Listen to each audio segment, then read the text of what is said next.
Yep, this is our weekly Monday feature, Unbelievable Ref.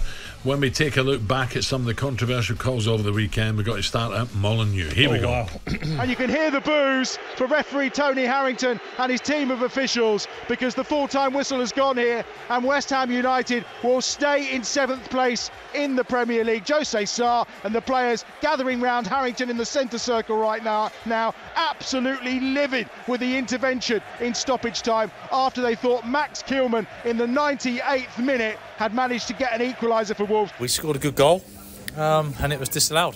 That's pretty much it. I know why. If your understanding and knowledge of football is fairly low, then you can reach the conclusion that that is offside. I would hope that the officials working at this level will be far better than that to know better. Well, I've said so many times on this programme that I just don't understand the rules anymore. Offsides, handballs, I ain't got a clue now. Join us now, former Premier League referee Mark Halsey. Mark, a very good morning. Good morning, Mark. Good morning, guys. Yeah, I'm with you, Alan. I don't know the rules anymore. Mark, do you know what? I feel sorry for Wolves. They've had some bad decisions. Yeah, listen, look, for me, Gary was spot on. It's all about knowing the game of football, and I've played football at a very good level, not to your level, guys. Obviously, non-league level, semi-professional, and I was a goalkeeper, so I'm in the goalkeepers union. But for me, there was nothing wrong with that goal on Saturday for Wolves. That goal should have been out. Listen, listen, being in an offside position in itself is not an offence. Okay, it's if you become involved in active play, if you interfere in the line of vision with the goalkeeper or interfere with an opponent. Okay. So for me, none of that happened because Fabianski can clearly see the ball's in the air. He can clearly see. He can clearly move if he wants to move. Now that header came at pace, and if that player was 6-7 yards away, Fabianski would not have got that ball. He would not have saved it. It was wide. It was going in the air, so he didn't interfere with his line of vision.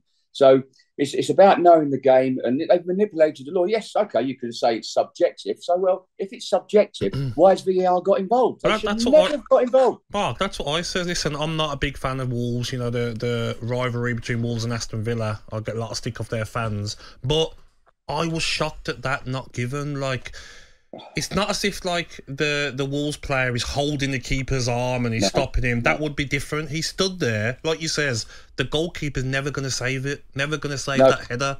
Like, what happens if that's like the Euros final and cost England winning first trophy in how many years, Mark?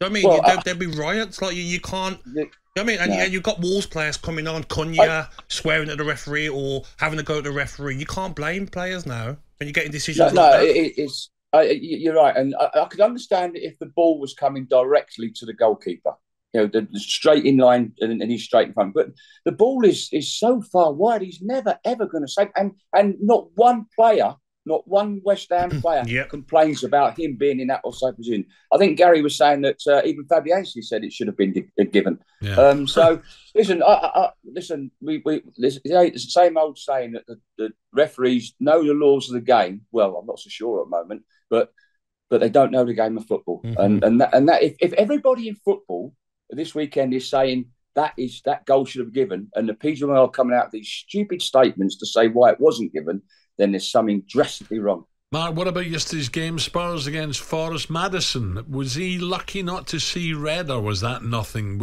I was going to say for punching Ryan Yates in the stomach. Was that a punch? Yeah, listen, an act of violent conduct should be sanctioned with a red card. And then listen, Simon Cooper didn't get a good view of it.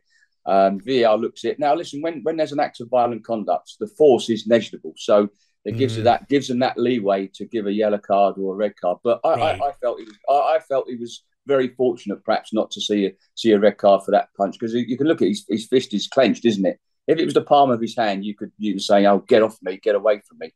But listen, I thought he was. I don't think he could argue if he was shown a red card for violent conduct. Mark, can I go back to? Mark, sorry, can I go back to the Wolves disallowed goal? I mean, I've said a few times that, you know, ex-players should be able to do VAR and be there. And people say, but they might have something against the team and they're not going to be fair. I get that as well. But no player now who's playing a game or ex-player would have give that foul. I know, would have disallowed that goal for Wolves. Not in a million years. You can see everyone tweeting about it and on social media. Is that something you can see happening in the future? Yeah, listen, for me, VAR, we need a separate panel. It's a specialist. It's a specialist job. It's like, you cannot take the guys that are active and then put them into the VAR bunker, because one day they're refereeing, the next minute they're going to Stockley Park. So I think we need a complete set of VAR officials, non-active. They don't referee at all. They're solely at Stockley Park. Now, if that means I don't see any harm at a player, as long as he does the laws of the game, he goes through the laws of the game, he passes his exam, like everything else, passes his exam. I don't see no reason why we cannot have ex-professional players in that role. Because listen, VAR is so inconsistent this season. We see so many handballs given when they shouldn't have been given. It's about knowing. It's about knowing what's natural positions and unnatural positions in certain phases of play. And ex-players know that, and referees are not knowing that. So, we see so many handballs given when they shouldn't be given. It's just not handball. Yeah. So there's inconsistency right across the board with VAR. Over the last, since it's come into fruition into the Premier League. So Mark, in the VAR panel, then what's wrong with an ex-ref, an ex-manager, and an ex-player? Nothing. Long as they know the laws of the game. It's not a problem. It's all about knowing the laws of the game when you're sitting on that VAR in the VAR Stockley Park. Because Mark, I'm losing you there. Mark, thank you. Mark Halsey, they're just breaking up there towards the end. Shame. Of course, refereed in the Premier League for 14 years. Wow, he's right though. You can be a referee, right, and in the VAR, and you've done your exams and you know the laws of the game, but you can't beat an ex-player who's been and played in it.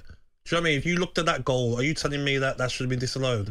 Not in a million years, because you played the game. Also, a lot of the challenges, Gab, was it meant? Was it just slightly late? We would know. Yeah, correct. Does that make sense? Because we played. Absolutely. We would know. Nope, that's not that. That's that. Yeah. That handball is an accident. Not having that. That's not a penalty. That's what's got to happen in the future, because some of these referees might have been playing rugby at school or cricket, not even football. talkSPORT Breakfast with Alan Brazil. Thursday and Friday morning, 6 till 10. On AM, on DAB, via the talkSPORT app and on your smart speaker. talkSPORT.